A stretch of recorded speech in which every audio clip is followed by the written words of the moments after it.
provides technical assistance and training on issues that reach across the state to communities. He's also worked in Nepal and Africa and with the Inuits in Canada and was in Costa Rica. So his interest in small communities really extends around the world. And we have Brad Bauer, who's the Gallatin County Natural Resource Extension Agent and also the team chair of the statewide climate science team for extension. So he's been really involved in helping us with the Montana climate assessment and getting the word out across the state. So these guys are going to talk about what they do in extension and explore areas where we all might be more involved. So thank you guys for coming.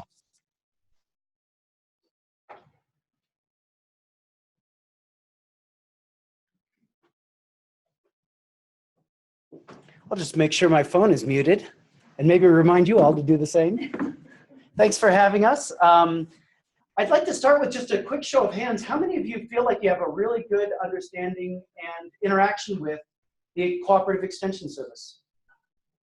About half of you. All right, great. How many of you, just out of curiosity, were involved in 4-H, youth development? Just one of you. How many of you have heard about 4-H? Okay, a lot of you have. So there's a little bit of familiarity. We're kind of in the spirit of extension. Brad and I decided to partner on this presentation because this is really what we do. We partner with communities, with organizations, with stakeholders to provide relevant information, unbiased information to our constituents across the state and the region. I'm going to talk for about 15 minutes and Brad will do about the same. And I'm going to pose a bunch of questions. I would imagine Brad will too. And we'd love to engage you at the end with some questions about really the second point, future strategies. How can we extend the university resources out to our constituents across the state? So just a little bit of history. This is Justin Morrill, who in 1862, as a representative from Vermont, brought forward the Morrill Act, which created the land grant system, our university here and universities all across the United States. Federal lands were granted to states, which would constitute a perpetual fund, the capital of which shall remain forever undiminished, to promote the liberal and practical education of the industrial classes in the several pursuits and professions in life. The reason I say that is because this is a really important point. This was all about the people, the common people out there in the farmlands, in the rural areas, the folks that couldn't afford to go to those private universities. These land grant universities were really created for them. Then in 1914, cooperative extension connected the land grants more specifically with the people, and cooperative extension was created through the Smith-Lever Act. The language is cooperative agricultural extension shall consist of the development of, instruction and practical demonstrations of practices or technologies in agriculture, home economics, and subjects relating thereto to persons not attending or resident in said colleges. So those last couple of words are really important. This was really geared towards those folks out there in the hinterlands, in the communities across the state, providing or again extending the resources to all the citizens so that they could enjoy the intellectual capacity, the scientific knowledge and experience that was being produced here in the land grant universities. So now we've got this this really rich mix of land grants universities all across the United States and in our territories, and they all offer some form of cooperative extension resources.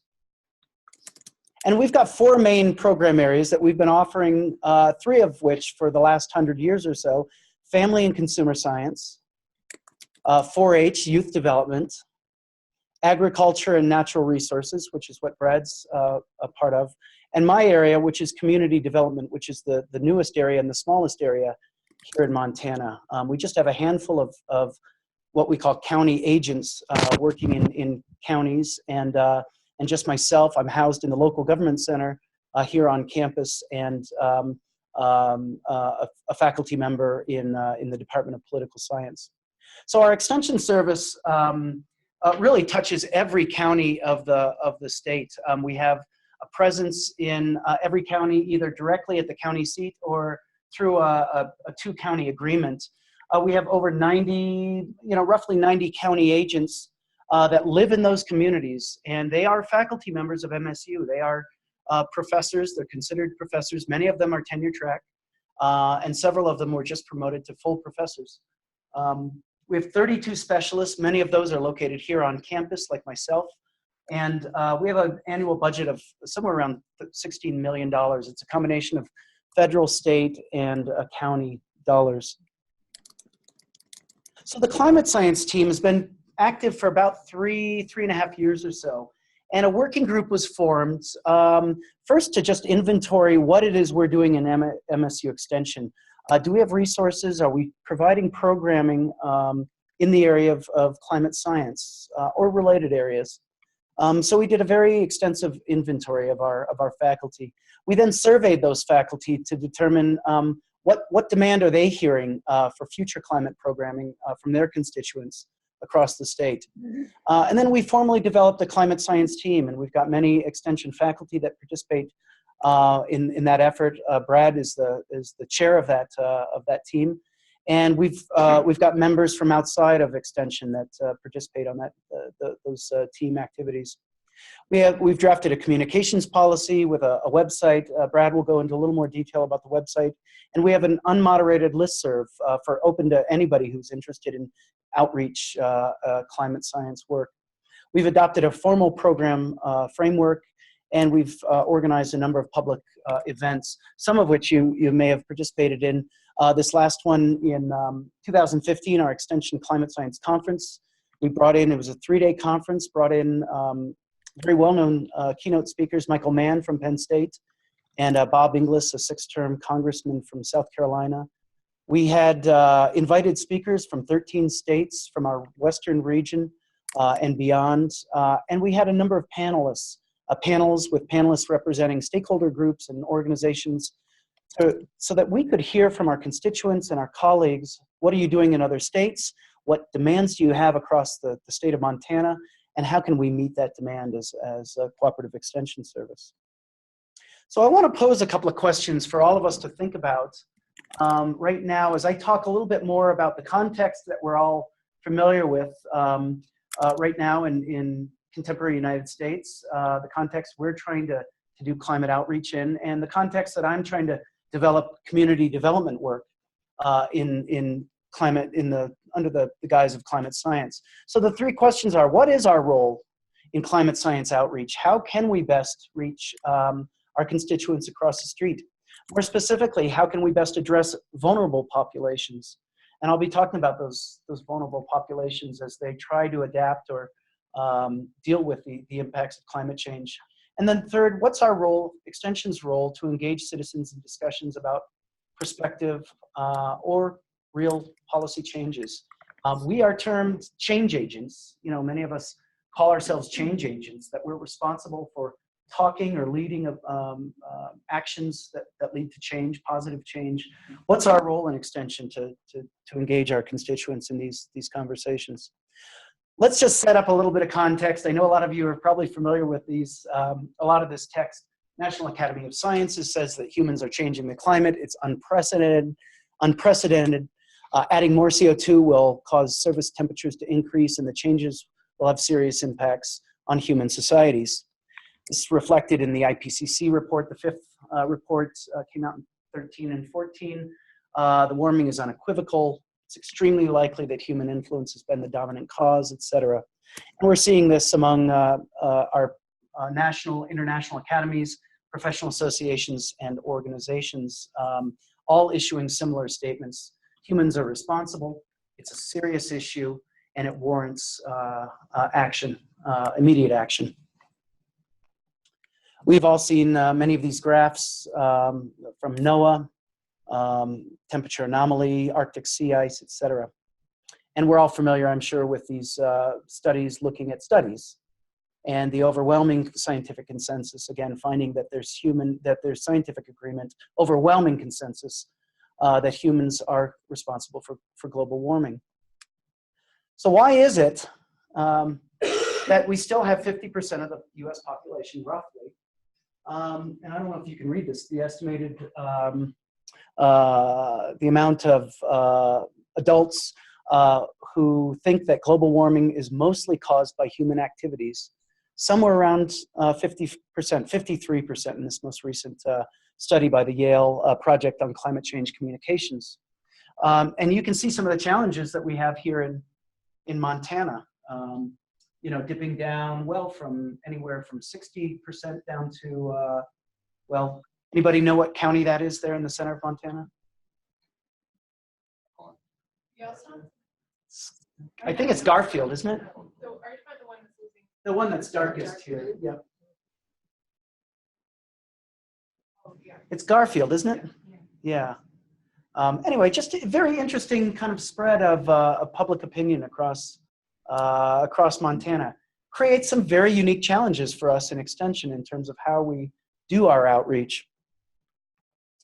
Of course, many of us are familiar with the 6 Americans study at Yale and George Mason. This spectrum, you know, this is not, it's not just, there's kind of a bipolar population out there. We've got a very complicated set of perspectives out there, from alarmist to dismissive. Again, how do we in Extension kind of address all of these groups? It's not kind of a one-size-fits-all approach, I don't think, that we can take. We also have seen, you know, this is a Pew study, how the US kind of stands apart from the rest of the world. This is the median percent saying each of these issues is a major threat to their countries. And you can see for all countries, the median percent is global climate change at 54%. That's above international financial instability and Islamic extremist groups. But you can see US stands apart from that. So again, a real challenge for us to try to address the population that we're trying to reach in Extension. We also know about this very clear partisan divide, and the biggest point difference between Republicans and Democrats is on this point. In terms of a top priority for presidents, for the president or Congress, this happens to be in 2015, a 39-point difference between Republicans and Democrats. So we've got a very, very different population, and oftentimes not easy to figure out who's a Republican and who's a Democrat when we're doing our extension work in our communities. Some other interesting challenges, I think, for us. This just came out last week. This is the number of minutes the broadcast news coverage has been of climate change for the 4 major networks, ABC, NBC, CBS, and Fox. This is 50 minutes total in 2016 for the nightly news and Sunday shows. And you can see the drop from 2015 and 2014.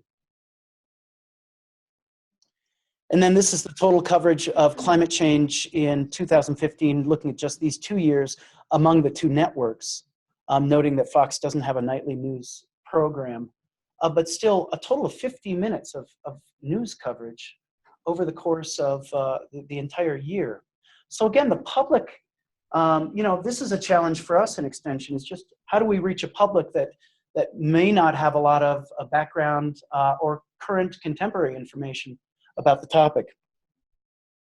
Many of you might be familiar with Naomi Oreskes and Eric Conway's work, Merchants of Doubt. What's our role in talking about this topic that might be seen as very controversial as faculty members across the state? And then the last thing I'll just point out to you is this study this piece in the New Yorker that came out just last month, Elizabeth Colbert's piece, Why Facts Don't Change Our Minds. And there's a lot of data about this confirmation bias, right?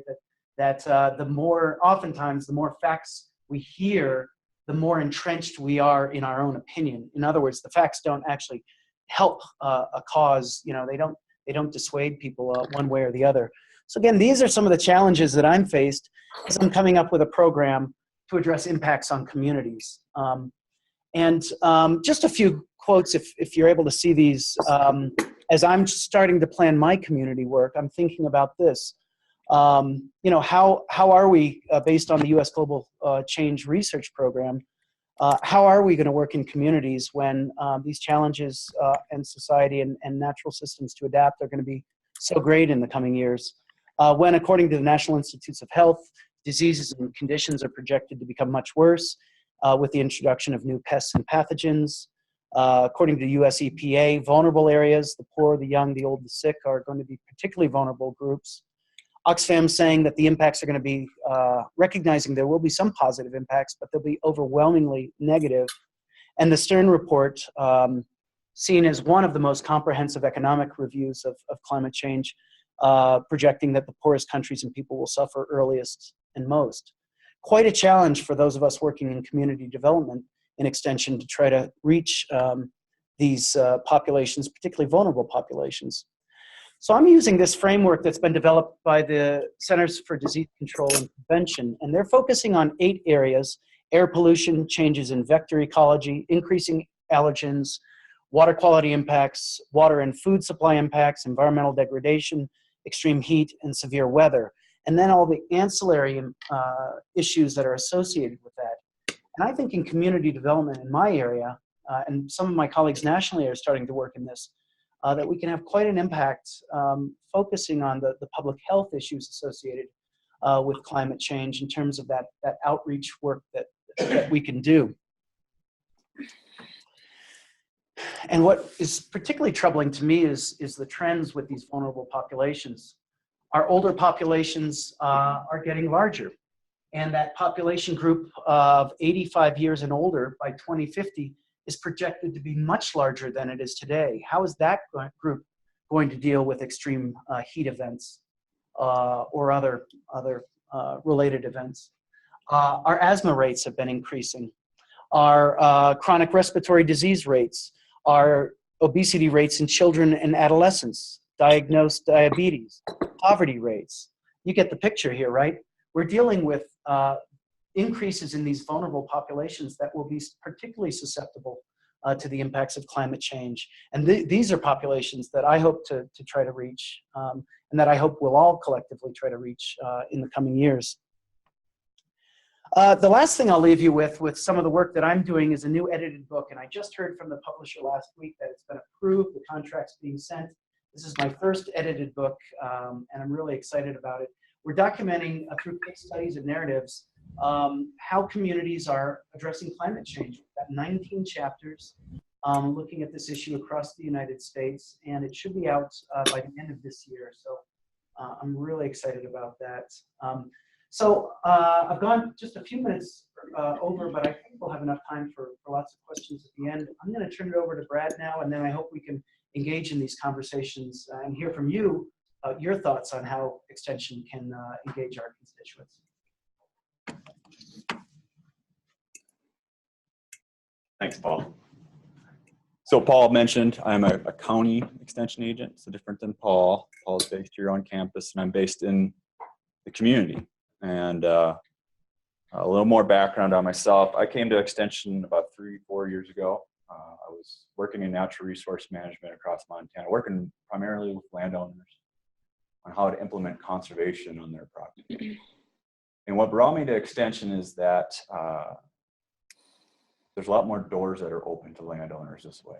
Extension is seen as a very honest place to go get information. The joke around Extension is that we're living Google, essentially. You can ask us anything, but unlike Google, we can factor in the dumb factor. Like, you wouldn't want to do that. Whereas Google might tell you, like, that might be the top thing that Google says to do. We can kind of sort out what's reasonable for you, your property, your community, your 4-H group.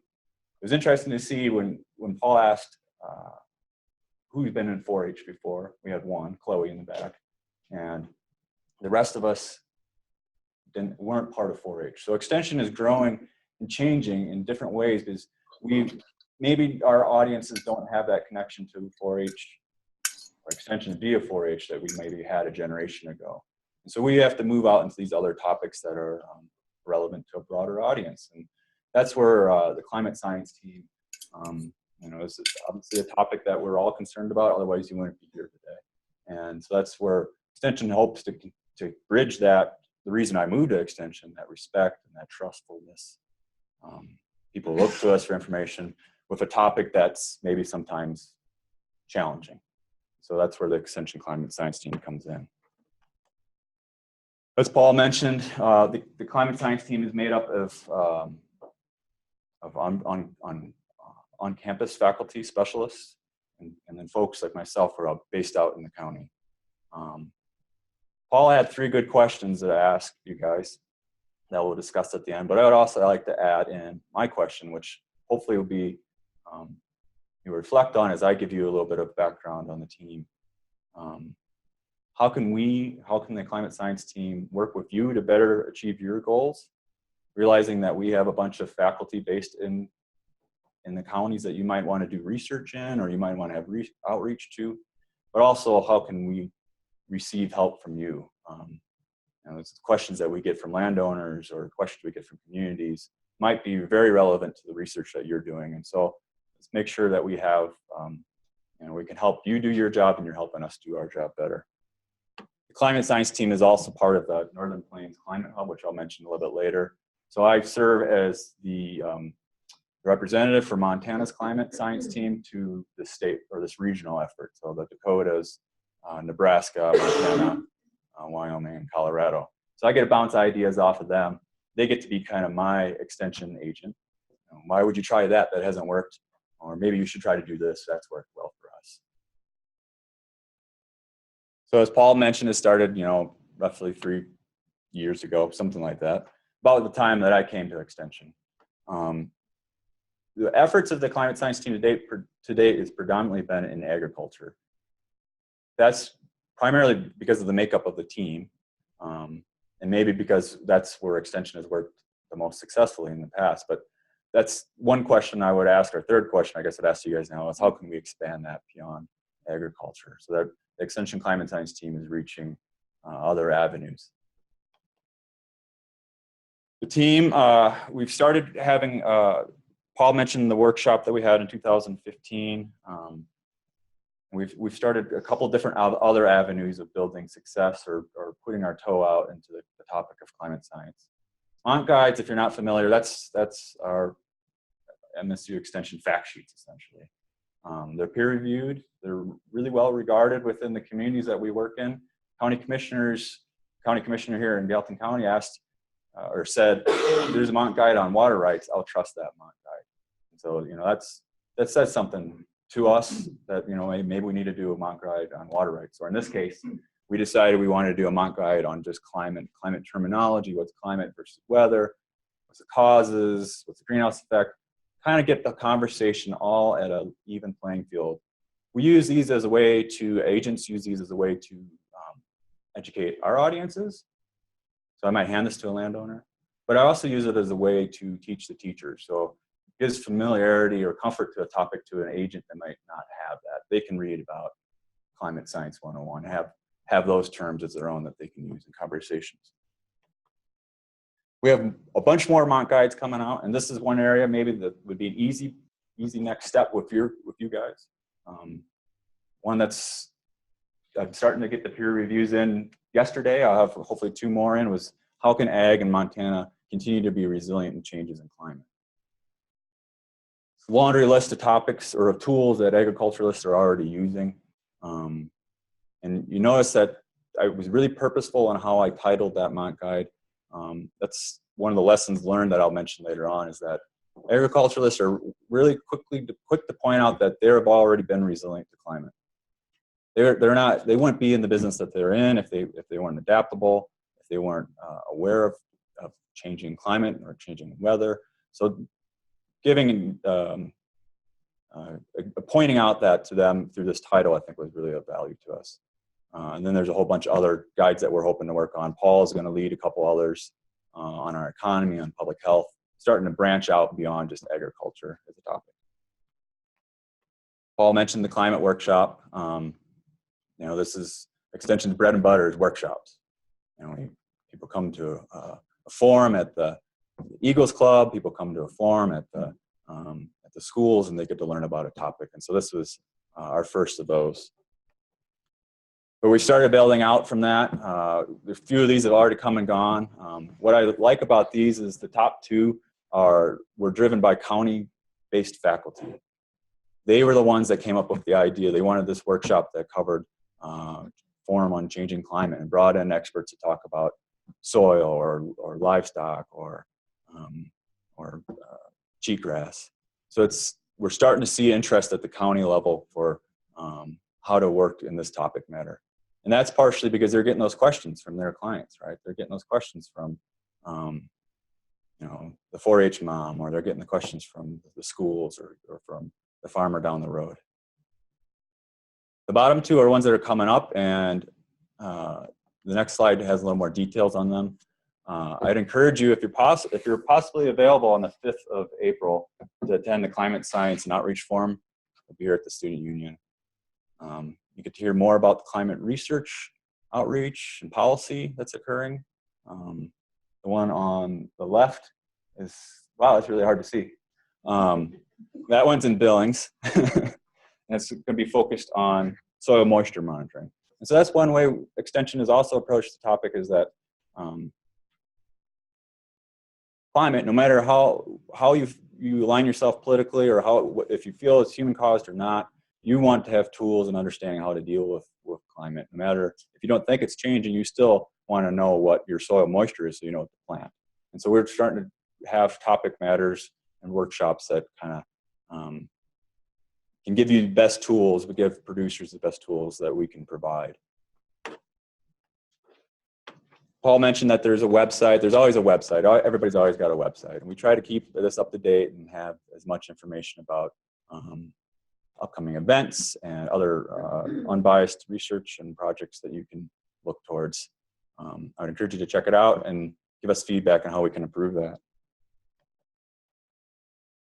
We're doing, I send out a weekly email of other topics or of other materials that come into my office on climate science across the country, across the world. I can certainly be happy to sign you up into that. Madison Boon is our Water Corps member here for MSU Extension, and she's starting some other pilot projects for us as well, trying to make climate literacy, climate information as relevant as possible to people who are using that information. And so that's what this Gallatin County Drought Resiliency Index is. She's looking at changes in snowpack from this year to next year, hopefully giving producers a way to make decisions based on changes. Kathy mentioned the Montana Climate Assessment. Extension is happy to be part of that team in the outreach of that, and the associated Montana Adaptation Knowledge Exchange as well. And then we're also, Extension is part of this WaferX program, Water, Agriculture, Food, Energy, and Research Nexus. So we're looking at helping provide outreach on a project that's looking at the costs and opportunities of biofuels and carbon capture. Like I mentioned, we're part of the hub. So I'm going to go through a couple other slides here that just talk about who I interface with. And so you could potentially interface directly with them, or I could help you network to them if you see a value to that. So the Climate Hub, those 6 states that I mentioned before, they're based in Colorado. Their mission is very much, and their vision is very much similar to Montana's Extensions.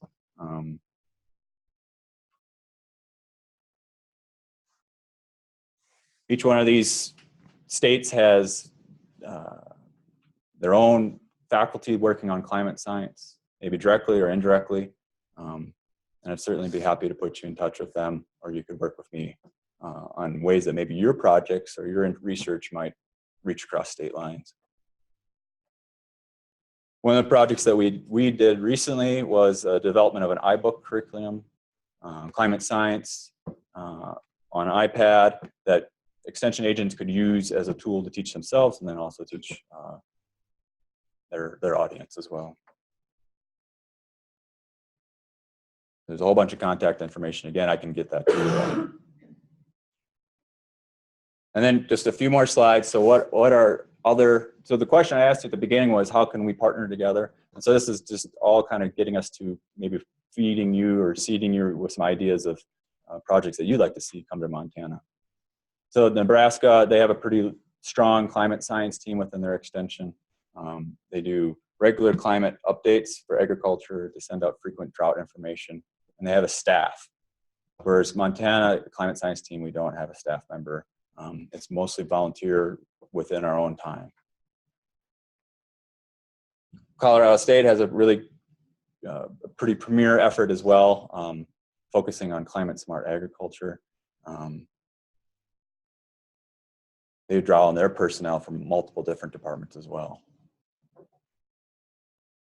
So I guess with that, Paul and I would like to have kind of a discussion with what remains of the time.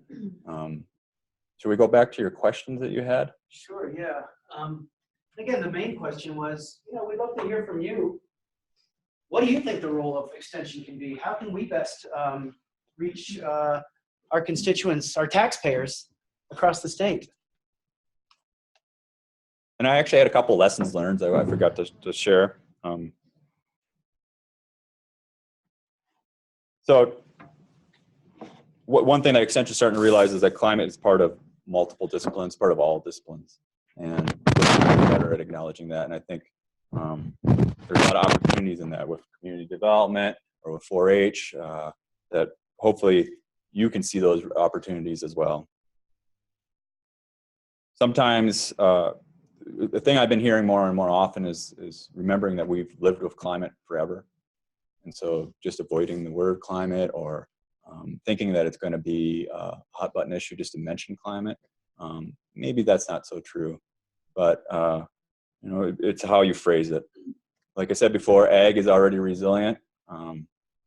We can help them be better resilient, but not discrediting that strength that they already have inherent to the industry. Extension has done really well for itself for the last 100 years by focusing on developing relationships. That's what we can bring to your partner or to your project, is that we have those relationships. It's not possible to have those future conversations with people if you don't have a place to start with them. And so we already have that place to start with them. We can't do it alone. So that's where I'm reaching out to you guys. We need that research on what's the novel approaches or the cutting edge research that farmers or community developers can use within their idea and their policy making and their decision making. Kathy's project, the Montana Climate Assessment, did a great job of getting the current state information. We need to know the next. How can we better adapt? And then we need, there's always a need for interpreters. So, we can understand each other pretty well, I think, because we're all sort of in the academic world, but a lot of us in Montana as a whole aren't in this world. And so using farmers to convey the information to other farmers or using extension agents to talk to farmers, we're happy to do that for you. And that's something that we really enjoy doing. So anyhow, sorry, put those in there. So, yeah. So what were the questions? I forget now. So I guess, again, love to hear from you. How can we continue to do the work that we're doing based on your experiences? I'm sure you have a lot of opinions about how you've done outreach work well, what hasn't worked well, and what can we learn from lessons from you? Who does outreach? Well, I was going to offer, I've worked on some large-scale political campaigns in Colorado, and one of them was very polarizing, was reintroducing wolves.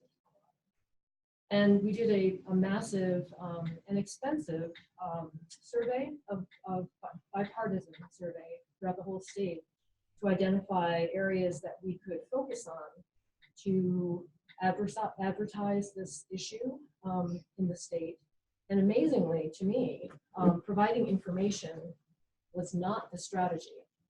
We determined that what really was important to people, the general public, was appealing to them about future generations, about what are we leaving to your grandchildren, your children, grandchildren. And so the whole twist of the campaign, we thought, well, we'll just put out a lot of information about wolves, about how depredation figures are inflated, and we'll just educate everybody about wolves, and then surely they'll see, what a great idea this is. But that was not at all the way the marketing campaign came back as far as how we should present it to the public. And so I guess my question to you is have you looked into marketing climate? I think it's astonishing that 48% of the population are basically climate deniers. You know, I mean, how we think, because we're in education, that we should educate them, but maybe that's not the way to get to them. Yeah, and that's the strength of the extension, I think, is that we both have a foot in the knowledge side, but we also have a foot in the action side. And so we strive to help people, no matter their beliefs. They can fall on the other side of that spectrum there, and we're still going to hopefully give them tools that make them successful at whatever enterprise that they're doing. The so what, I think, is what we try to bring. You know, there's a lot of information going out, a lot of information that's available, easily available, and we try to digest that to something that's approachable for them. Now, there's a bigger conversation going, do we need to move further than that allows or faster than that allows? And that was my other comment, that you can't get to that next conversation if you don't have the first conversation, if you don't build that relationship.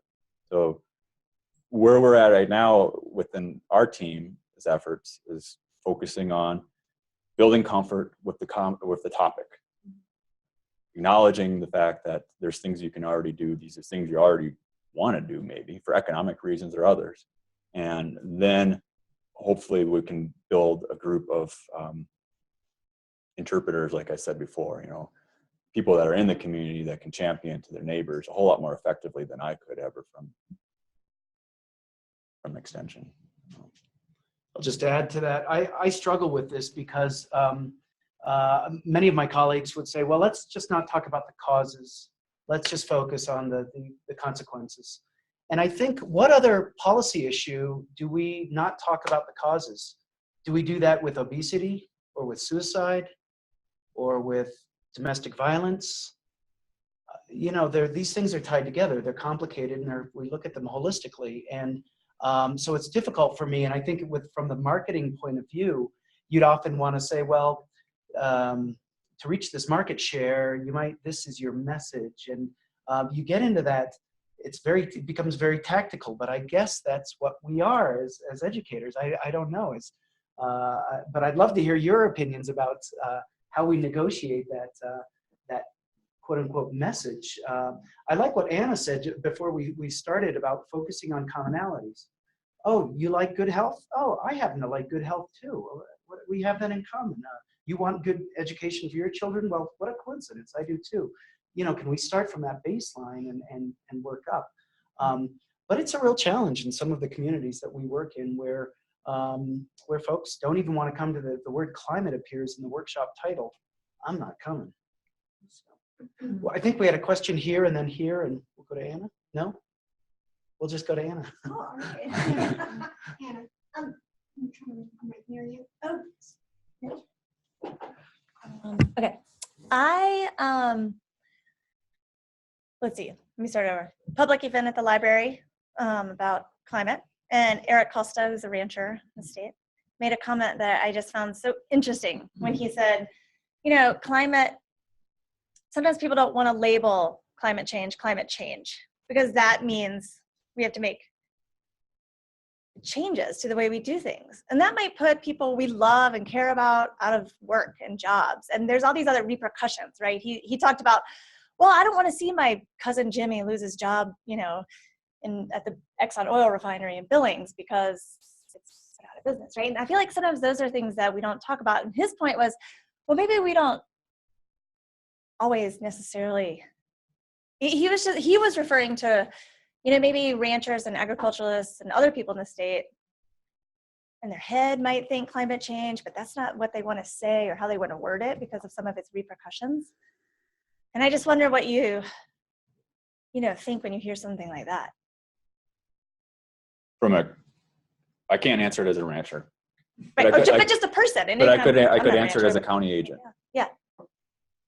Some county agents, most county agents, as Paul mentioned, the part of their funding is from the county, and the other half is from the university.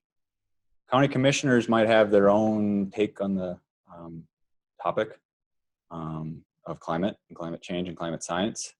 So there's I guess it's another reason why you might not, address climate directly with the word climate, right? it's unfortunate that we have to be that way. But it doesn't have real like monetary risks to people that within extension even. So we're trying to be as careful with it as possible. I don't know if that's really an answer, but it's more of just like another example of that. I guess Yeah. There's a complication that sometimes we don't deny. my response would be, cousin Jimmy may lose his job at the refinery, but Grandpa Joe may lose his life because of the heat wave that's coming. The 15-degree, different above average heat wave that's projected to come. I guess I would kind of frame it in those ways. But again, the challenge we have is you throw more facts back, and again, that idea that people become just more entrenched in their own opinions. So maybe we go back to the marketing approach that meet them where they are. And I'm open to ideas, and I hope you have one, Julia. No, it's gonna be like a famous, And you want to hit your classically unsatisfying academic questions. This is on. Yeah. So first, I just want to respect Bauer, but I think I have a real concern about the idea of testing and marketing if you can't do that in a fully transparent space, because the whole trust relationship that exists with extension is about transparency, I think. And if you were ever to find out that there had been a whole bunch of message testing and that kind of stuff, I think there's a potential in a place like Montana for that to be totally disastrous. And it raises a question of whether or not you guys are really mounting a campaign or in a more translational kind of capacity. And that's obviously a question that I know Paul's negotiating this all the time, in the choices that you make. But then I wondered if surely there are some risks that have been descending on, let's just take the classic kind of extension space, which is ag issues, some risks that have descended on communities that people have kind of wanted to put their head in the sand about. I mean, I don't know if it's, animal tuberculosis or, the first thing that comes to mind are kind of disease issues. And so I just wonder if there's some value in going back to those examples to think about what has worked as strategies to kind of clue people in before there's a crisis. Or is it, you think about flood control in the state as really only really taking off after there's a huge kind of deadly crisis in 1954, right? So I'd be curious about if you guys have stories from the vault about, if either in Montana or other comparable rural states about what are the success stories from other spaces than climate and kind of in a trustful way, building kind of public awareness in a meaningful way around a certain issue. I'm happy to try to respond. I think, and I can't remember, one of the presidents from one of the small island countries said that climate change issue is an economic issue, fundamentally, because I think that's where people are going to start to feel it, and whether it's with underwriters and insurance or with tuberculosis but I think when it starts hitting the pocketbook, I think that's where individuals will really start to realize that this is going to affect my quality of life, my way of life. And I think that's why our economists play such an important role in this. And I know there's been criticism about the Stern report and other related reports, but I think it's a step in the right direction to try to create these metrics, social and economic. And I view that, though, as a hopeful or an opportunistic chance for us to move this conversation forward. And I think that resonates with our ag producers, where the bottom line is the bottom line. Mm-hmm. So perhaps that's an opportunity for us to reach those folks in a positive way. To answer your first question, I think a lot of agents feel like their space is not in the moving the dialogue. It's more explaining. Mm-hmm. Not to discredit that at all. I think that's a really important aspect of extension. I think for various reasons, like what I mentioned, the county commissioner, they might have pressures on that they can't ask for new science to go with it.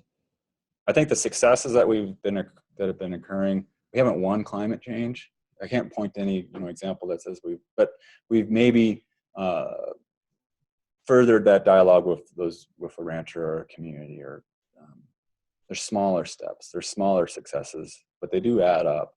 I guess what I'm encouraging you to do, sorry, is just to think about, not about successes or stories within the last 3 years that you've been working on climate change, but like Extension as an entity, like where have they been successful? Have they gotten people on board with weed control? And like, how, you know, what are the mechanics of that? Because this is what a social scientist would do, right? Sort of say like, where do we find some archetypes of how this plays out? Do you have to have crisis first?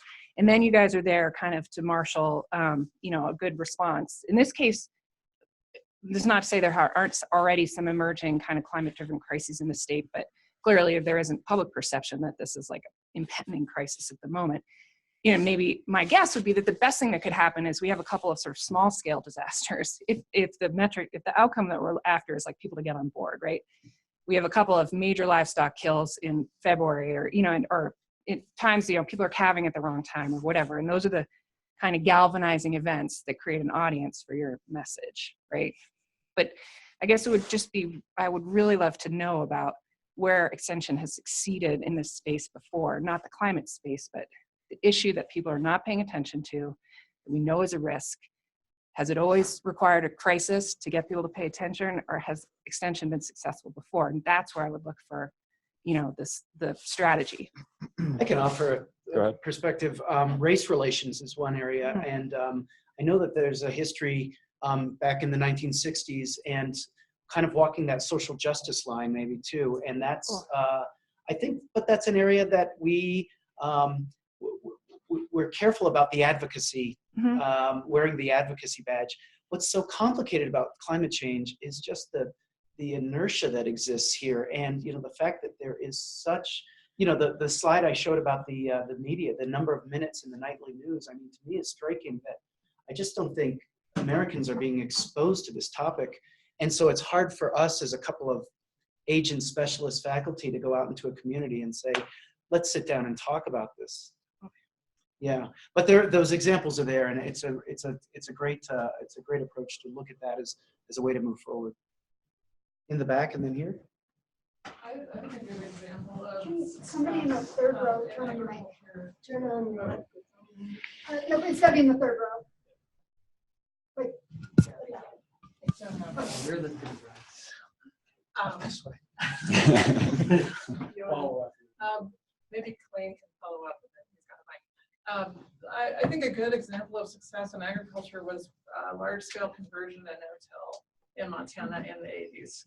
And I don't know specifically about Extension's role in that, but my understanding of it, and Clayne, correct me if I'm wrong, is that it was rooted in this idea of sort of, so to speak, of stewardship of soils. You know, you want to build organic matter in order to have a sustainable soil resource into the future, and that's something that farmers bring. You also don't want to lose your topsoil to wind erosion. So there was this widespread conversion in response to that information, which really touched on the idea of stewardship, which I think is really a very strong way to think about where our common ground is, so to speak, with respect to these issues. Because, you know, land managers are out there looking to, you know, they are thinking about resiliency. And what they're telling you along those lines is, you know, that's a really important message. Like, how do we find some common ground in which to work with? Yeah, I think that's the example that came to mind is Clayne's work. You know, that there's a quite an interesting soil health these days, and Clayne's part of that. You know, you deserve a lot of that credit. I don't know, how'd you make that happen, Clayne? I don't think I made it happen. I think NRCS did a lot too. So Natural Resource Conservation Service really started promoting soil health about 5-10 years ago, and I don't know what prompted that. But thinking back to the disaster, Dust Bowl started the Soil Conservation Service, which morphed into the NRCS. But then, as Stephanie pointed out, technology came along, herbicides, seeder equipment that allowed for no-till, and then Extension, Research Centers, NRCS was able to show that no-till works and preserves soil. So kind of two things happened, the disaster and then the follow-up. And a lot of it is if your neighbor adopts it and they're successful, that's what sells programs to other people. Oh, this group helped me, improve my profitability. That's where people make changes. When somebody in their community adopts it and it works. Yep, that's the local interpreter, I think, is I would critical. just throw in one other thing. So I teach in the College of Agriculture, and I teach a natural resource management class, almost all to freshmen, and I survey them every year about climate change. You would be surprised what the children of our agriculturalists think. 70% believe that climate change is real. 80% think that people should do something about it, even if humans aren't responsible.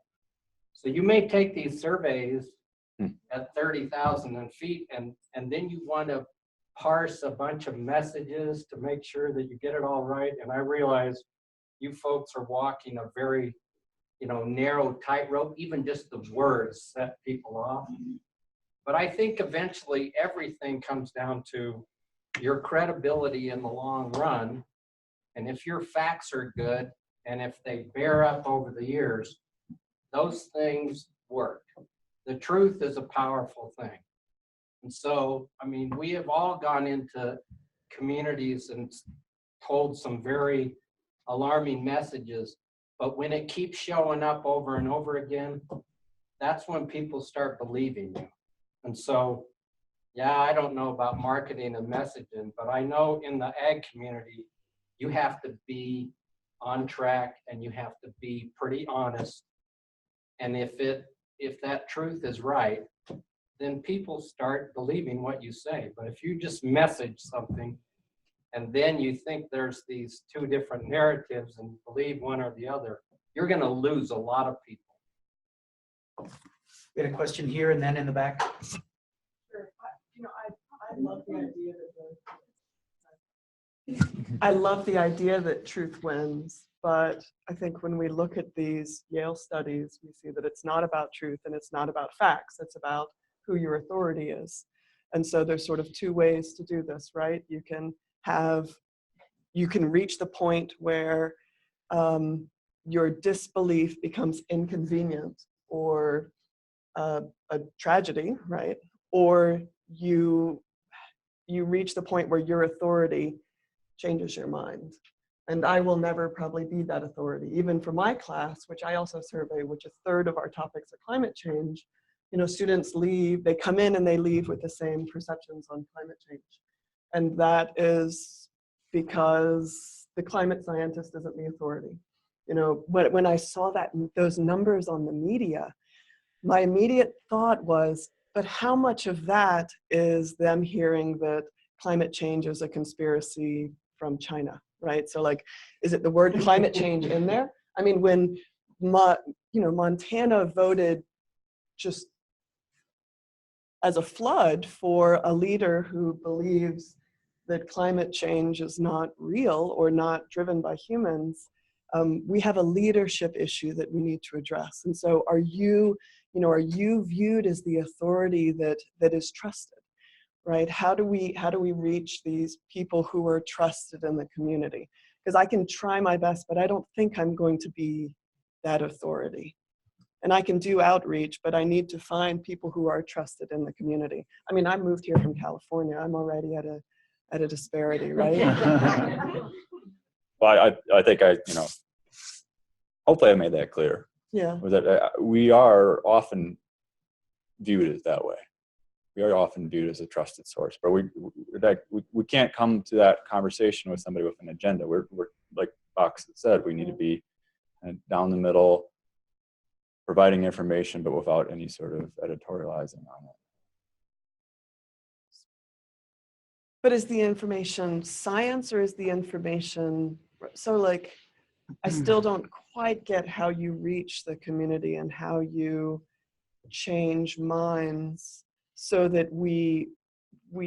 I think it's not focusing on changing minds, it's focusing on giving them good tools to be successful so that their neighbor looks across the fence and says, what did you do differently?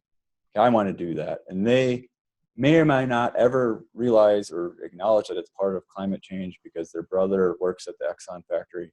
But if you've situated them in a place where they can do practices that are profitable, but are also helpful to climate, that's a win. But if you can get somebody that also acknowledges that, maybe you can move them further where they're doing more active, like mitigation sort of practices.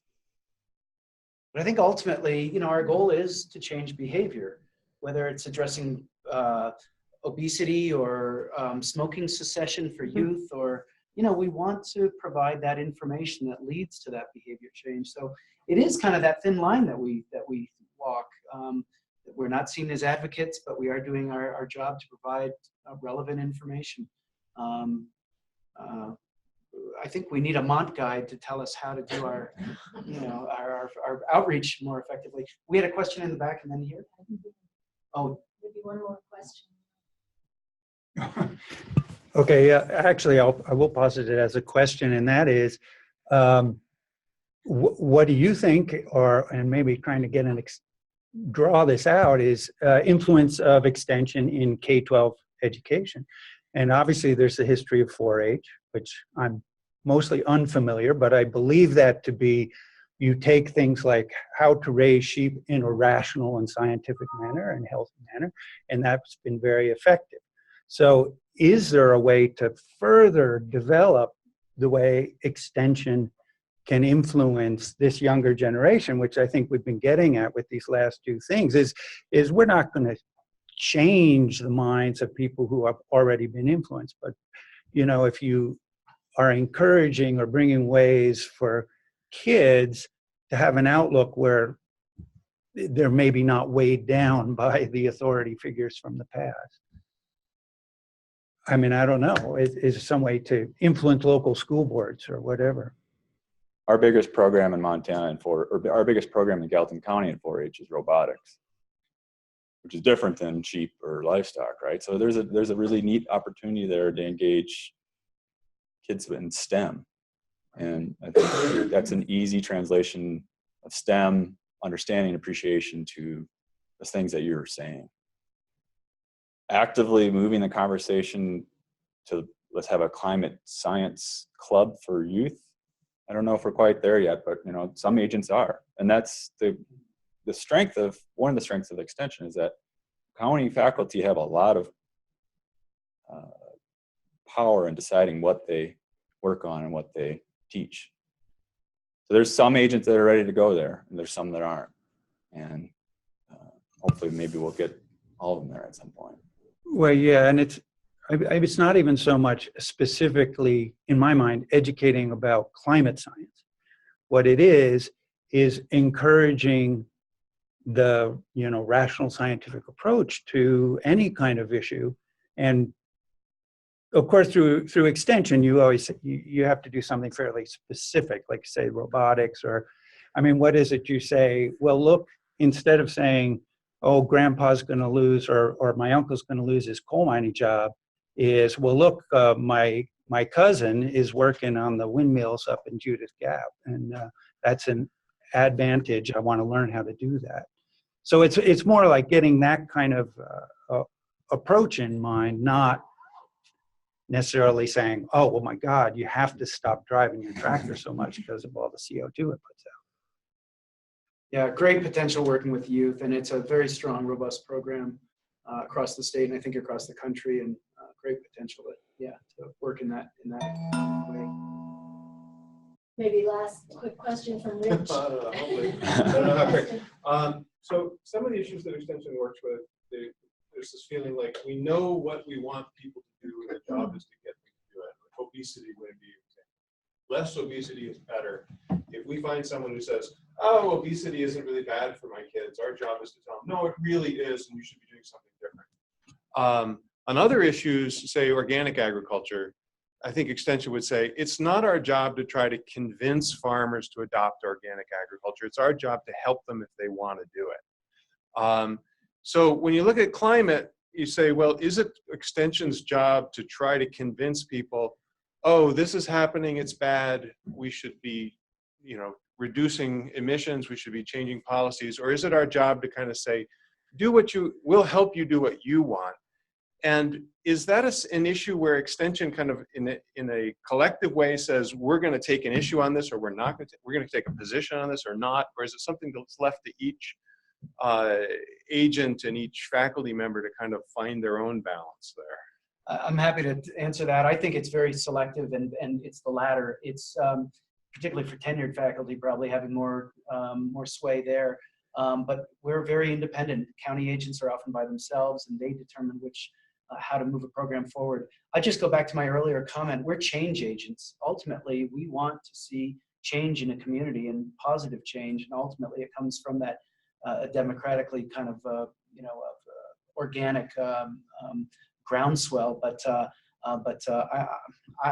I'm in that department of, I think trying to I wouldn't say persuade, but provide this opportunity for people to make up their minds by providing convincing information.